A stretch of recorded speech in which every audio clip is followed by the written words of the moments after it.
I remember once back in Chicago when I was a child, my grandfather worked for the Ark, which was Tony Stark? it was no Oh, Ark, okay. ARK, Oh, like okay. Oh, okay, Moses and okay. the Ark. Yeah. Yeah, it was a Jewish foundation that that helped poor Jewish people, Hmm. and we would sometimes we would go to these places that had commercial kitchens. I guess it would be like a shelter Hmm. or like a poor house that, they would have rooms for people who ever showed up at night and they could let them in. Yeah. But it had a commercial kitchen in the ground floor level to where you can make meals. Yeah. And we would volunteer maybe once or twice a year to go there and cook a meal for everybody. Hmm. And I remember going once with my grandfather and my dad to cook a big meal. I don't know how many people we served, maybe 100 or 200 people.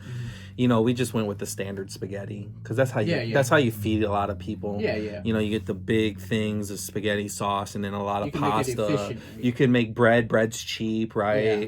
And then you get a little dessert. We had a couple helpers with us, but I was in that kitchen for 8 hours that day. I was bored. I was just a Yeah. kid.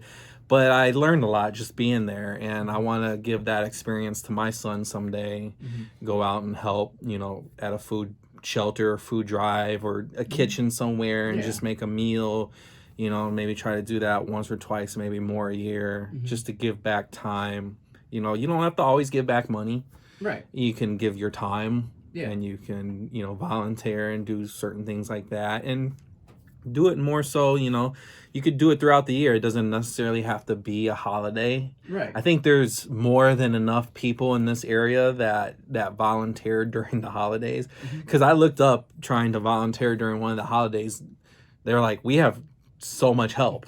Right. Check back with us in an off month, right? Yeah, When there's like- not too many people in the spirit, like right? April or When they're not in the spirit of giving back. September. And I'm like, okay, that makes sense. Yeah. All right, yeah, so. Well, yeah, because usually the holidays kind of draws, Yeah. that kind of attention. People are in the mood to give back and be charitable and stuff. So, But it's those off months, where it's those there's not a summer whole lot of months. demand- Think about them demand. summer months too. Yeah.